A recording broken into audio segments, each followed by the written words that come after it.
let me tell you why you're here. You're here because you know something. What you know you can't explain, but you feel it. You felt it your entire life. That there's something wrong with the world. You don't know what it is, but it's there like a splinter in your mind, driving you crazy, driving you mad. This is the feeling that has brought you to me. Do you know what I'm talking about? That's a line from The Matrix. Hey, it's Stevie the Guide here. I'm going to rant and rave. It's 5 a.m. and that's what I love to do at this time of the morning here on the banks of the Guadalupe River in Kerrville, Texas. And I've got all kinds of wild things to talk about. I love ya. Om Shrim Hrim Klim Lam Gam Ganapatiye Varavaradam Sarvajanam Eva Shivaya Swaha. Om Shrim Hrim Klim Lam Gam Ganapatiye Varavaradam Sarvajanam Eva Shivaya Swaha. Om Shrim Sarvajanam Eva Shivaya Swaha.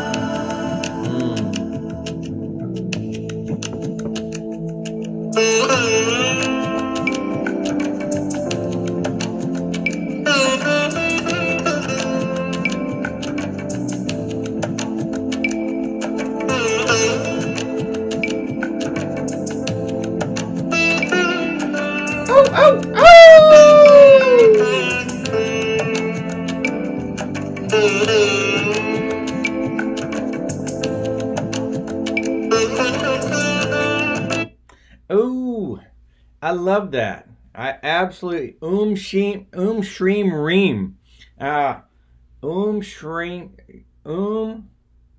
Shrim Harim mantra.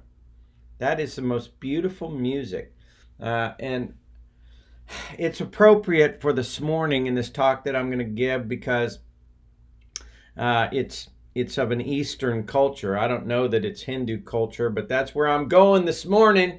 And this notion of the matrix, this idea that there is an underlying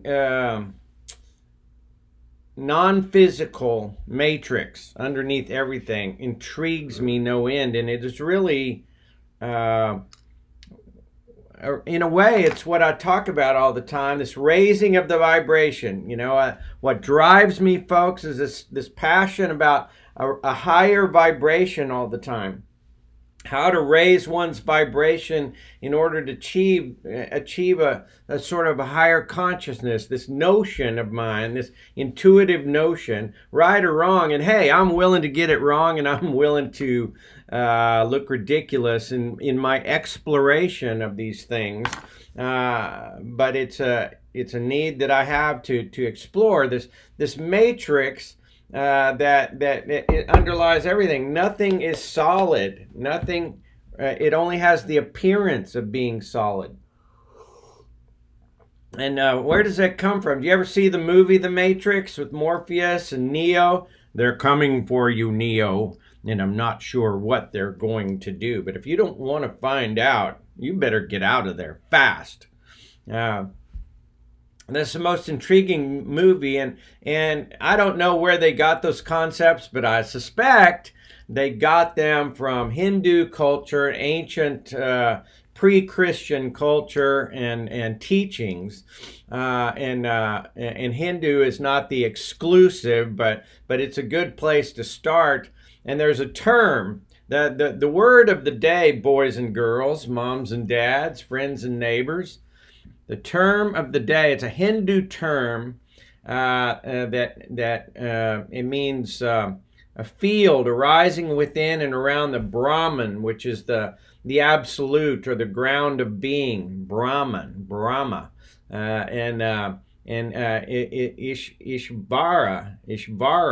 is is a field arising around this absolute God, universe, whatever you want to call it. All names are inadequate, in my opinion, of this giant, mysterious, organizing force of all of this. Ishvara is what the Hindus call it. It's a field, it is a field of conscious essence or essential consciousness, which is all pervasive and which holds the potential for both conscious intent and manifestation. It is both a mind force and mind stuff, that to which mental force is applied. And so, it's the organizing force, the God force. And this has been an ancient notion forever. And in ancient culture, they believed, and there are many stories you can look up about how people can settle their mind down and thereby not only have a higher awareness, a higher consciousness, a Christ consciousness, but that they can manipulate matter as well. And you may have heard stories of the guru who meditates and he can bend a spoon with his mind. And I read a book not too long ago about a guy who traveled to the Himalayas and was hanging around monks who could move things, who could transport themselves different places and lift and shape and place giant stones and so forth like that.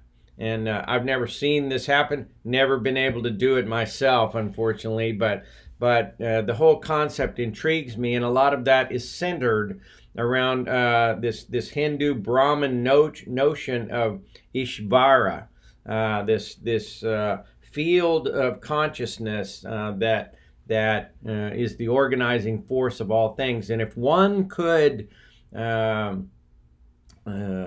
tap into that, then conceivably one could manipulate matter any way they want.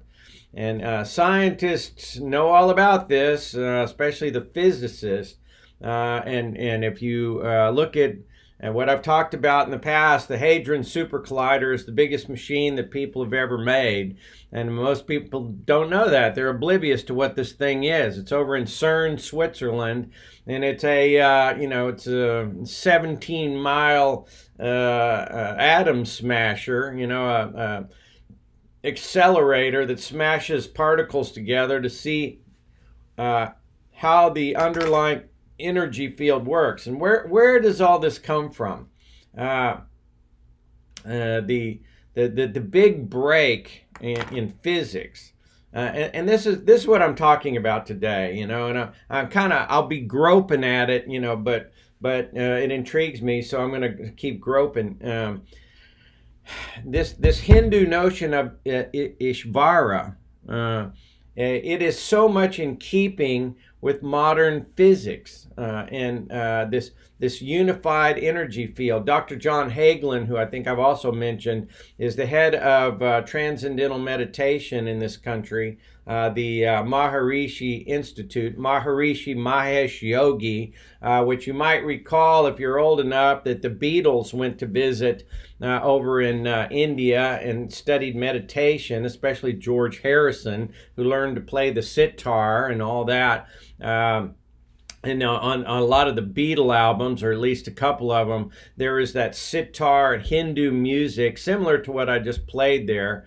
And that is how a lot of the American public became aware of meditation. And anyway, Dr. John Hagelin is the head of the Maharishi Institute, and he's also, I believe, a particle physicist. And what he contends is that if you break matter down all the way, you break it down to the atoms and molecules and so forth, you arrive at an energy field, a unified energy field called the unified field. And And by the same token, Dr. John Hagelin contends that if you break down consciousness and you're able to loosen up the left brain logical, settle it down to where the right brain intuitive can come forward, then you can sink down into a place where you're not so controlled by logical thought and the larger awareness. This is from where all imagination comes. The larger awareness can take over, and conceivably one could manipulate the unified field. Your consciousness, once broken all the way down, arrives at the unified field. Your matter, once broken all the way down, arrives at the unified energy field, and thus they are the same. And this is what ancient Hindu culture is teaching us. This notion of Ishvara is the field, and this has been a notion that's thousands of years old, and so it's nothing new. But what is relatively new in our time is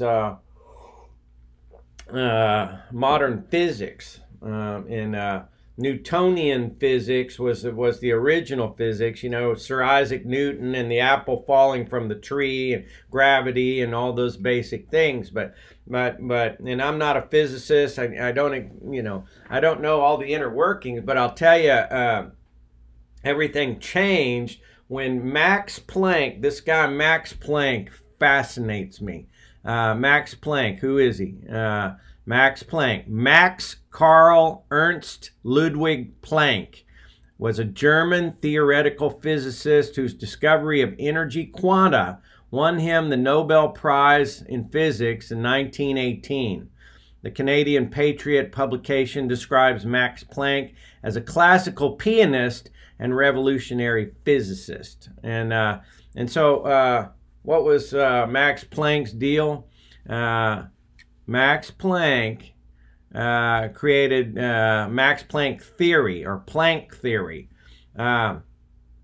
He discovered the quantum of action, now known as Planck's constant, in 1900. This work laid the foundation for quantum theory, which won him the Nobel Prize.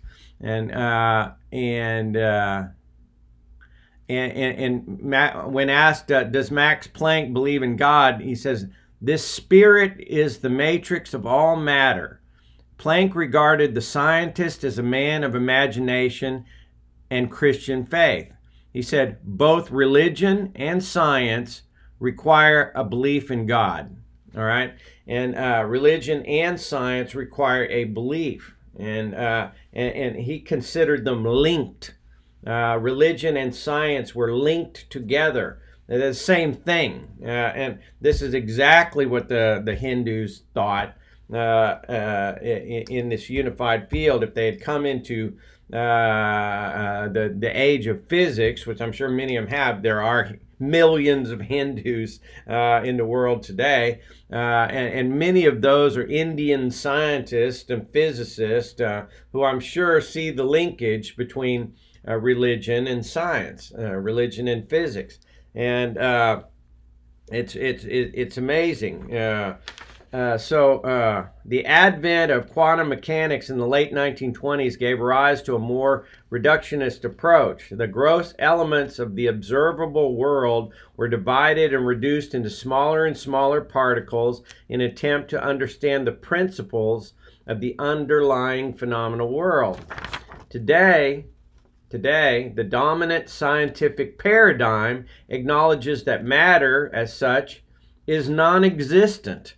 And what we call matter is actually derived from non-material fields, fields which have none of the properties we normally associate with matter. What they're telling you, boys and girls, is that nothing is solid.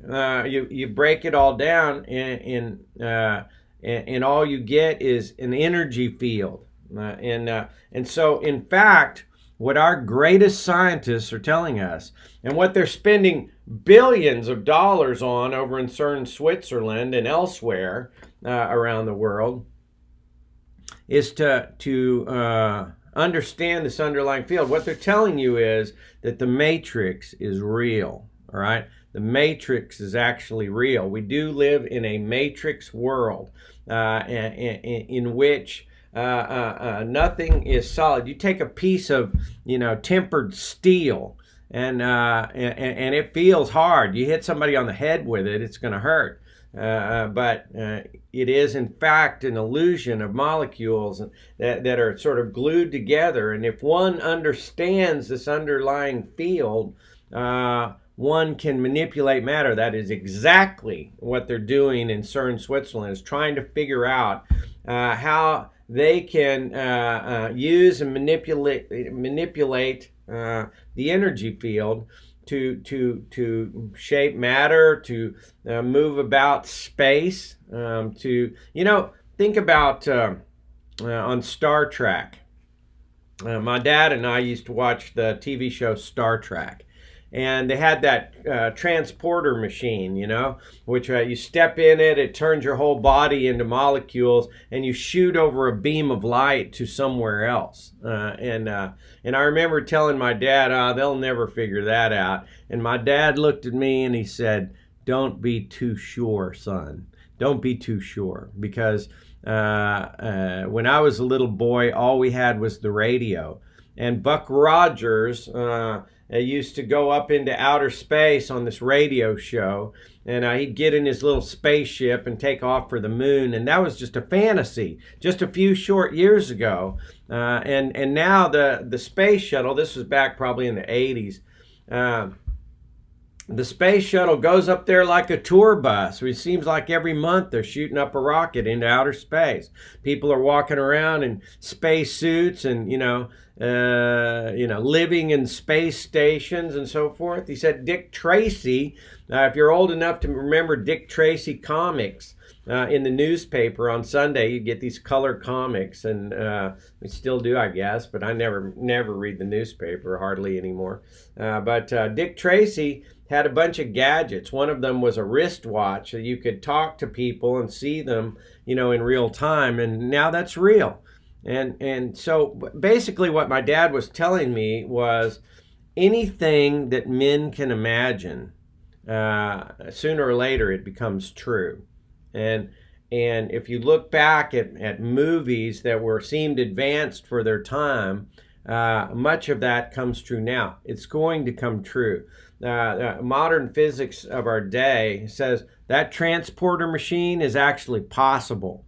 All right, it's absolutely possible to break pieces. Now, where its consciousness will go when you break down the physical body, I don't know. But in essence, that matter and the way it's held together by the unified field is controlled by consciousness, all right? Consciousness of some kind, a divine consciousness, the creator of all, God, in Christ-like consciousness. And Christ, I believe, was trying to tell us that we're capable of this, and we're capable of things that he could do and greater.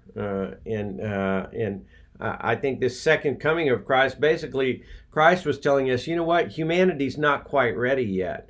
But this second coming will be here, and we will raise to a certain level, and we will have Christ-like consciousness, this broader awareness. If you think that's crazy, if you think these notions are ludicrous, answer me this, Mr. Wizard. How can a man be struck by lightning? And I'll ask you this again and again and again. How can a man be struck by lightning and suddenly be able to write and play symphony quality music like Mozart or Chopin? How can that happen? But this is so. It's called acquired savant syndrome, where people get hit on the head, they have a stroke, they have some kind of trauma, and all of a sudden they can fluently speak a foreign language, or they can do advanced mathematics, or they can play music, or do any number of other things. How is it that people can help the police find lost children and dead bodies and so forth. How is that possible? The fact of the matter is that people have greater powers, but they're hiding. And it's been my experience over the last 2 years of doing field research with a weekly meeting called the Forbidden Discussions, where I've had hundreds of people come in and out of these meetings every week. And we talk about these phenomena. I've created a comfortable space where people don't feel like they're weird, don't feel like that someone's going to throw cold water on them if they tell us their honest human being experiences. And I'm here to tell you, folks, the honest human being experience of your average Joe walking around on the street is incredible. They have seen different non-physical entities. They have been out of their body and transported through the universe. They have had different divine guidance and divine protection and premonitions of things to come, past life regression. They have told me so many different unusual things, you won't believe it. But what I have come to realize, folks, is that the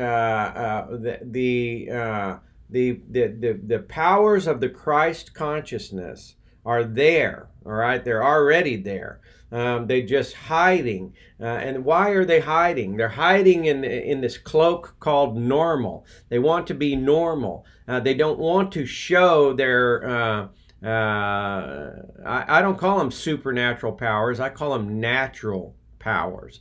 Your average person on the street doesn't want to tell people that they have seen things and heard things and felt things of higher realms, that they have had visions. They don't want to do this, even though they are quite capable. And and why don't they want to do it? Is because they're afraid of being ostracized from their tribe. They're afraid. They have a primal need to belong to a family, a tribe, a society, a church, a school, and they're afraid of having a finger pointed at them and told them that they're weird, that they don't belong, and they'd be cast out, that the dust would be knocked off the sandals of the people who belong, and they'll be kicked out. All right, and so to protect themselves from this, banishment. They hide their Christ conscious like powers. That is what's happening in our world, and I for one am tired of that. I'm tired of that, and I want to foster safe environments where people can share all manner of real live human being experiences, and in doing so, we practice our craft and we allow that inner child, that Christ consciousness to rise. And how do we practice that? Well, first, we've got to get this chattering left brain logical to settle down a bit, not to banish it. Lord knows we need that left brain logical to guide us through the world, to understand things, to set goals and so forth. But like many things in this world, hey, go figure. Many things the pendulum has swung way out of balance, all right?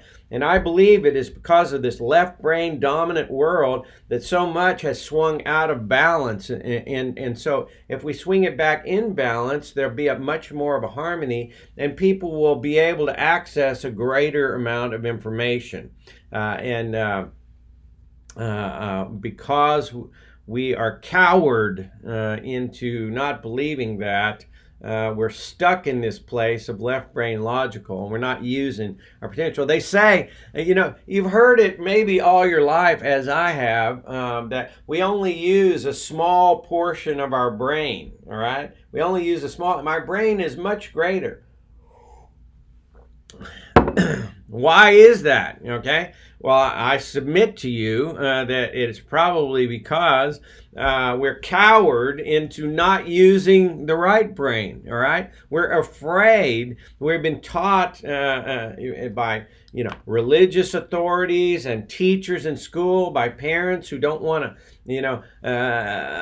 be outside of the group and be afraid that their kids will make their family look weird. We've been taught not to use that bigger portion of our brain. I believe it is our right brain intuitive that is the larger portion. The left brain logical is just what you take when you get out of the imagination. The left brain logical helps guide you into productive ways to use it here on Earth. It's almost as if, folks, the left brain logical is the earthly brain, and the right brain intuitive is the cosmic brain. That's kind of how it comes to me. The right brain intuitive has always been able to access higher realms. The left brain logical keeps you grounded here on Earth. And so this is how it comes to me. And I believe if we loosen up that left brain logical a little bit through meditation and other practices and become calm. And there are many solutions to this, both natural and enhanced through the use of natural plant medicines like ayahuasca. I've talked to you at quite some length about my experiences that have helped me understand a broader field. And the use of ayahuasca, the use of psychedelics were helpful to me. I don't recommend that you run out and do that this afternoon. All I'm telling you is that in my exploration as an explorer, I have crossed some boundaries, and I have been to places that you don't see in waking hours. And I know this unified field theory. I know in my heart that it is true. It is so, and it's simply a matter of being able to bring about a balance that will. I believe this thing we call God is right in the middle of the balance. That's what I believe. And once we can balance the left and right brain right in the center, when that balance is achieved, bang. We go to a higher consciousness, the cymatic pattern. When the vibration raises, all of a sudden we turn into a much more beautiful, complex creature in consciousness. I believe that's what happens. And you talk to any of these physicists, Nikola Tesla, for example, will tell you if you want to understand the world, think in terms of vibration and frequency. Vibration and frequency, and that's what it's all about. And settling down your left brain logical allows your frequency to change. And so anyway, do with that what you will. But there is a non-material cause and non-material matrix upon which the material world and its forms are constructed. A significant number of scientists now identify that field as that field and matrix as cosmic consciousness. Cosmic consciousness. Now remember that term. That Christ consciousness, cosmic consciousness, higher consciousness, whatever you want to call it.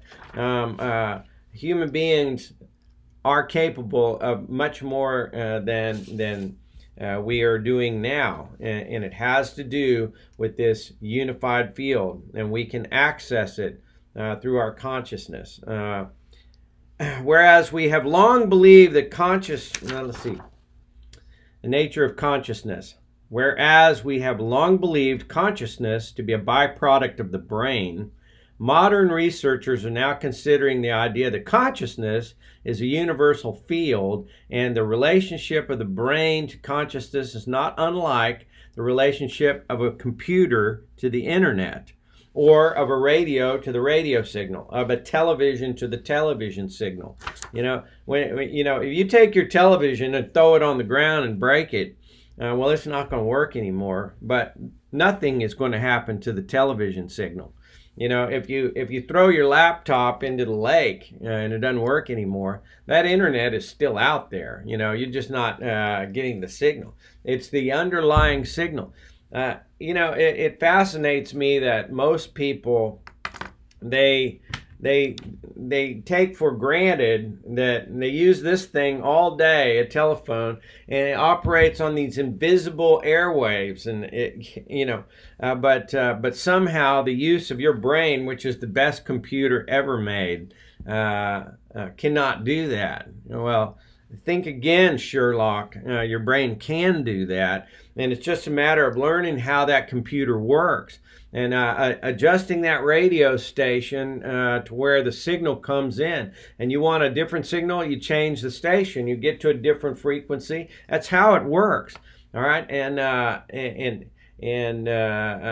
some folks are afraid. We have been deathly afraid of this notion of tuning the radio in our mind, and why are we deathly afraid? Why is that? All right. Well, one big clue is that the Vatican went about the world, especially the European world and the American world, in its various forms. Christianity beat the crap out of us, beat the living shit out of us, mentally and physically, and told us that it was wrong, that it was evil, that it was taboo to be able to access this part of yourself. And only the left brain logical was acceptable. And there was a time, ladies and gentlemen, where they, if you started to talk this way, as I am talking to you now, they would simply drag your ass into the town square and burn you at the stake for being a witch. All right.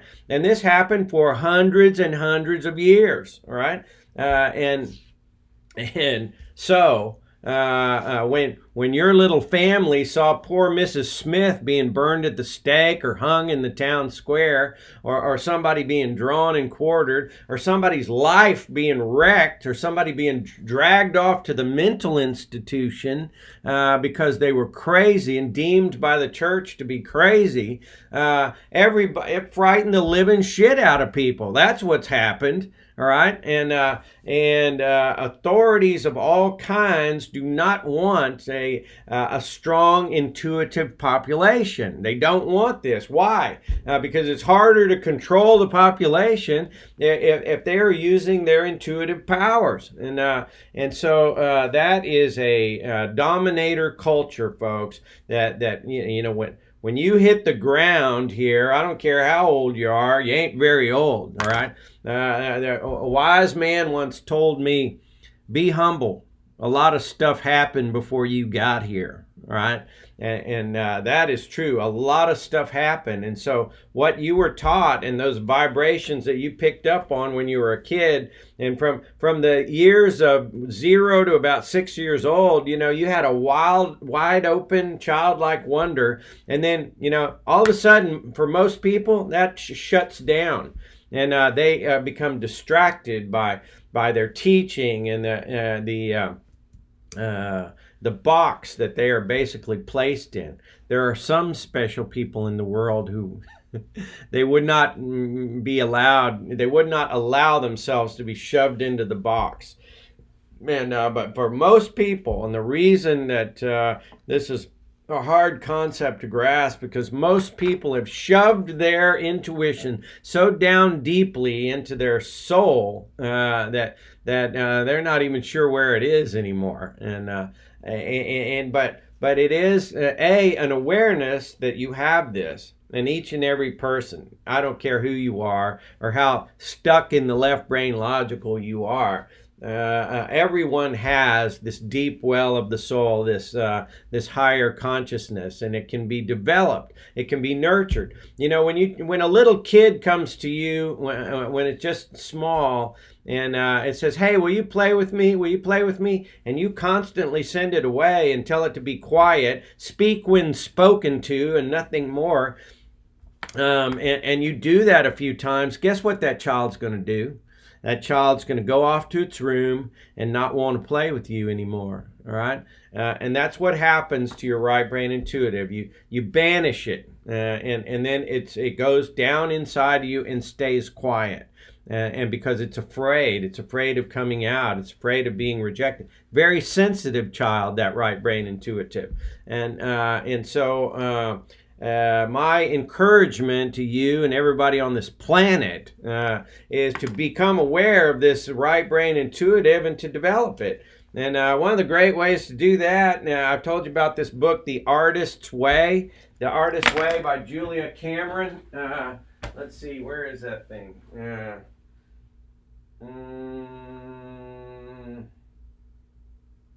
I don't know where it is, but it's around here somewhere, and that's a great book, and it teaches you these simple little exercises to bring out that artist in you, that little inner child, by doing the daily pages and so forth. Anyway, in whatever way you can, bring out that inner child, because that is the key to everything. It truly is. And if you're stuck in some unhappy world that you don't like, and you're drinking too much, you're eating too much, you're smoking too much, you're popping way too many pills, all right? And you intuitively know this. I'm not a doctor, I'm not a mental health professional, I'm not telling you to get off your medication. But what I am saying is trust your intuition, and start taking responsibility for your own mental health. And I think a good place to start is a simple meditation practice.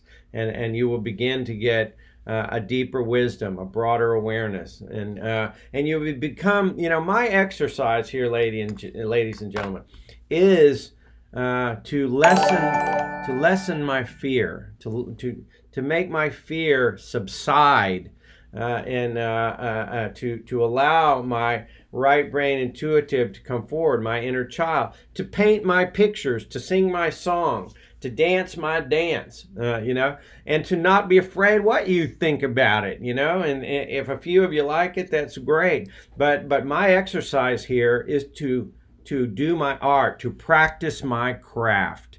All right, and in doing so, I allow a loosening of the left brain logical and a strengthening of the right brain intuitive as it become less fearful. And this is where fear lives, in that left brain logical. And as I become less fearful, I become more playful. All right, less fearful, more playful. And when you become playful like a child and have childlike wonder, that is where larger wisdom comes from, in my opinion. And so moving on with these scientists, let's see, what did I say? Whereas we have long believed consciousness to be a byproduct of the brain, modern researchers are now considering the idea that consciousness is a universal field, and the relationship of the brain to consciousness is not unlike the relationship of the computer to the internet. The computer simply accesses the net, the World Wide Web. Let me take that further and say the universal web. All right, this computer here, the internet that it has access to, is the universal web, the unified field. And so these scientists are finding this in their studies, in their in breaking down matter and breaking down particles, and understanding this energy field that controls everything, that keeps everything glued together. This quote by Max Planck is interesting. As a man who has devoted his whole life to the most clear-headed science, and you got to appreciate that Max Planck, he was a pure scientist. A lot of these guys, when they go into science, especially into physics, they are pure scientists.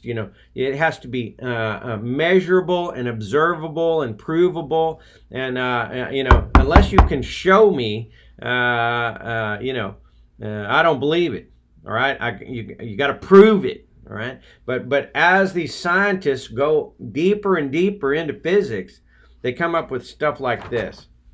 Max Planck: as a man who has devoted his whole life to the most clear-headed science, to the study of matter, I can tell you, as a result of my research about atoms, this much: there is no matter as such.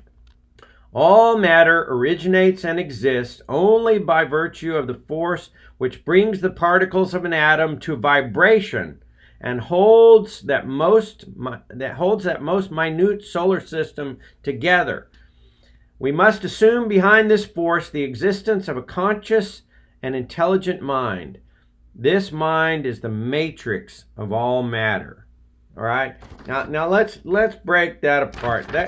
That is a huge statement from a pure scientist. That's huge. And what's happened is, as he scientifically broke down matter with the microscopes and all the instruments, and he studied,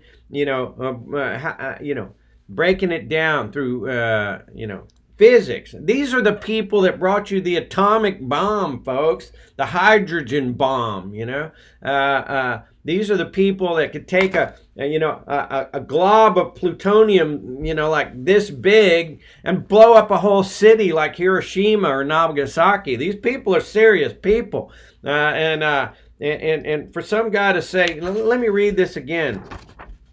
As a man who has devoted his whole life to the most clear-headed science, to the study of matter, I can tell you as a result of my research about atoms this much. There is no matter as such. All matter originates and exists only by virtue of a force which brings the particles of an atom to vibration and holds that most minute solar system together. Right? We must assume behind this force the existence of a conscious and intelligent mind. This mind is the matrix of all matter. Now, a mind, a conscious, intelligent mind that is the glue that holds little atoms and great universes together. It is the Christ consciousness, and what these people like Dr. John Hagelin are telling you, folks, is that you can access that, all right? That you can enter that mind. And people do it all the time. They get intuitions, premonitions. They come up with theories. Mozart arrived on this planet with music. No one really had to teach that kid how to play music. He knew. If you want to study an interesting mind, go Google Jake Barnett. Jake Barnett was the autistic boy that at 8 years old was challenging the calculus professor in a college classroom, and he arrived with calculus, with physics, with science already in his mind. These child prodigies, these savants, they fascinate me, of course, and they access a higher knowledge somehow. But the ones that really grab me are the ones with acquired savant syndrome. That gives me tremendous hope. I hope I don't have to get hit on the head to acquire this broader knowledge. But the guy who got struck by lightning is my favorite. Talking on a payphone when the phone wire got hit by lightning, shoved about 1 million volts into his ear. He had an out-of-body experience for a while, which he said was pleasurable, and watched the people reviving his dead body. And then when he went back into that body, within a few days, he could write and play symphony music without ever having musical instruction. These things absolutely fascinate me. And from where does this knowledge come? How can a man actually do that if you've never been trained to do that? Well, I'll tell you, Mr. Wizard, it's because somehow with that jolt of electricity, he was able to access more greatly the different hidden frequencies in the unified energy field, this higher Christ consciousness. That's what he's able to do.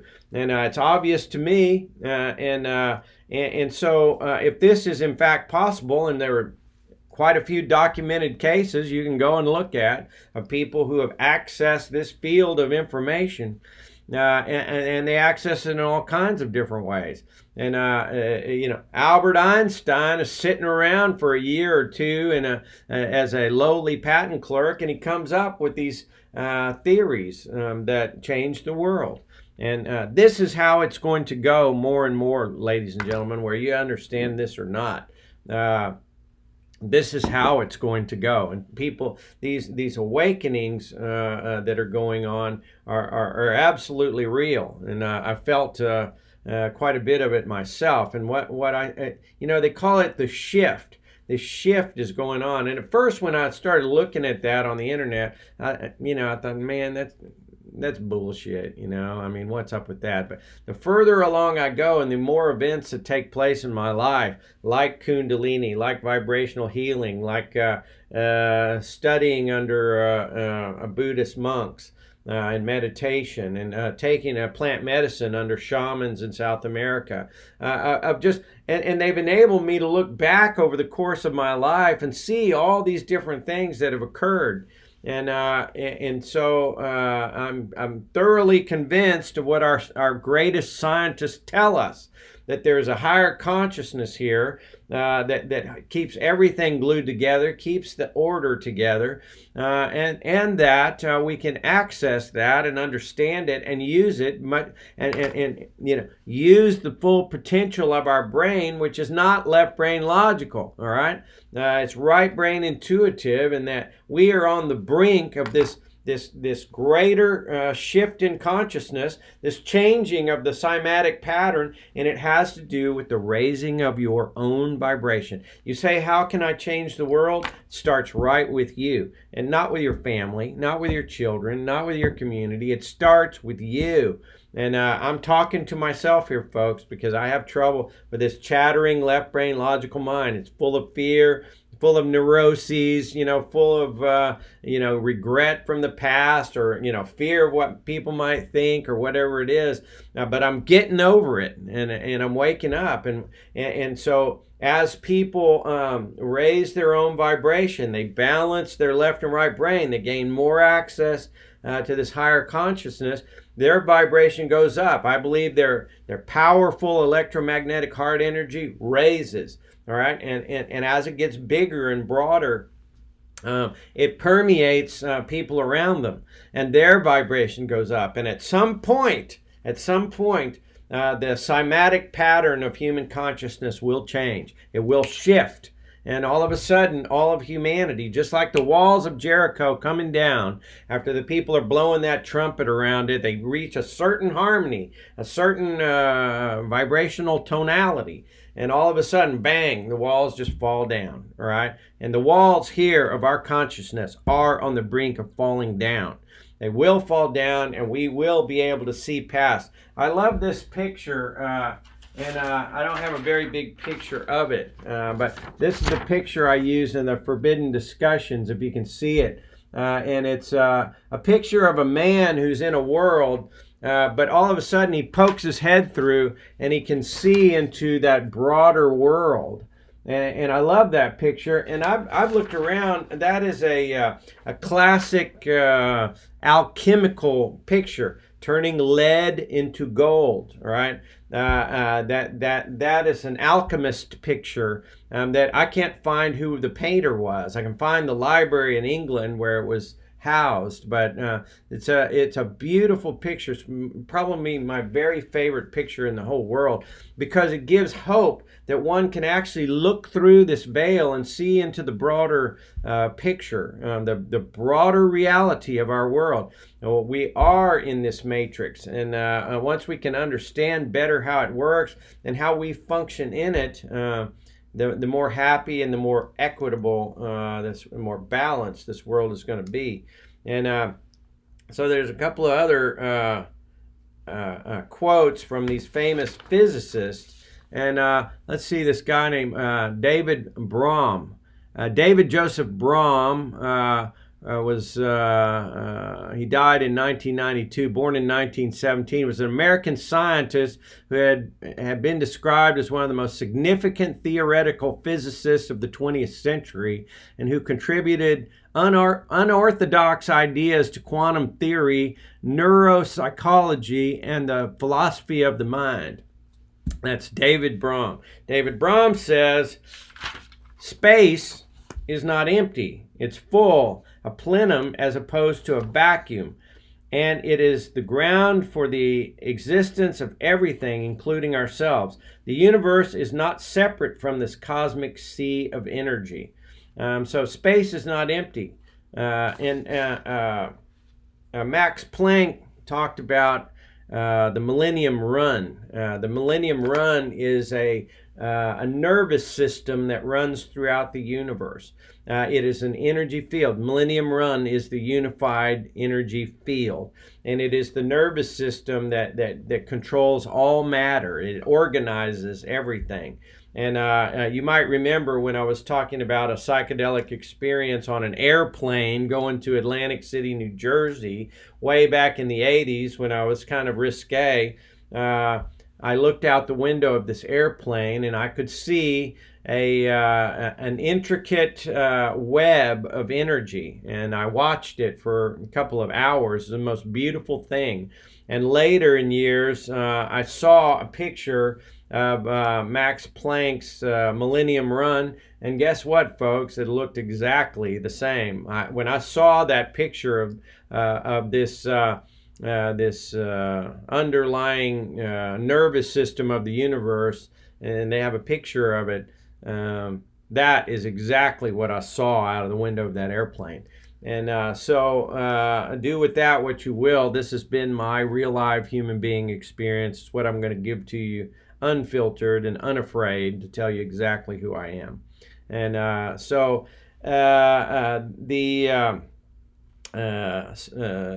David Brahm, Ervin Laszlo. Ervin Laszlo is another interesting character. Ervin Laszlo is a Hungarian guy. He was born in 1932. He's a Hungarian philosopher of science, systems theorist, integral theorist, originally a classical pianist. Like Max Planck, he played the piano. I thought that was kind of neat. And he is an advocate of the theory of quantum consciousness. Quantum consciousness. This is another physicist. He started off as a pure scientist, and then what he came to realize through his scientific studies is it all stays glued together through this unified field of consciousness. That's what the unified energy field is. And we have that. It's just a matter of tuning of the radio. This is what Ervin Laszlo says. The most fundamental element, let's see, the most fundamental element of reality is the quantum vacuum, the energy and information filled plenum. There's that word again, plenum. Not vacuum, but plenum, full. Vacuum means empty, vacuum of space. We always thought space was empty. Space is a plenum, full of organized energy. It says the most fundamental element of reality is the quantum vacuum, the energy and information filled plenum, which underlies, generates, and interacts with our universe and with whatever universes may exist in the metaverse. What that's saying is the universe, everything is limited in our perception. Universe is infinite, or the metaverse. It's big, folks. It's huge, and the most fundamental element is the plenum, which underlies and generates and interacts with everything. All right, and underlying the diversified and localized gross layers of ordinary consciousness, there is a unified, non-localized, and subtle layer which is pure consciousness. Okay, now get that. Just like when you break down matter, he's saying this essentially the same thing as Dr. John Hagelin. Meditation breaks down consciousness to the unified field, and physics breaks down matter all the way to the unified field. Here he's saying, underlying the diversified and localized gross layers of ordinary consciousness, there is a unified, non-localized, and subtle layer which is pure consciousness. All right, that's Dr. Ervin Laszlo, and what he's saying is, you've got this, sort of gross, heavy consciousness. This is the consciousness of your average sort of beer drinking good old boy that likes to shoot guns and drive pickup trucks, and he's just trying to take care of his family, and he's got a gross sort of normal consciousness. All right, he's not even thinking about anything else. All right, but as we develop our consciousness into a higher state, what this professor is telling us is that underlying that gross consciousness, there is a unified, non-localized, and subtle layer which is pure consciousness.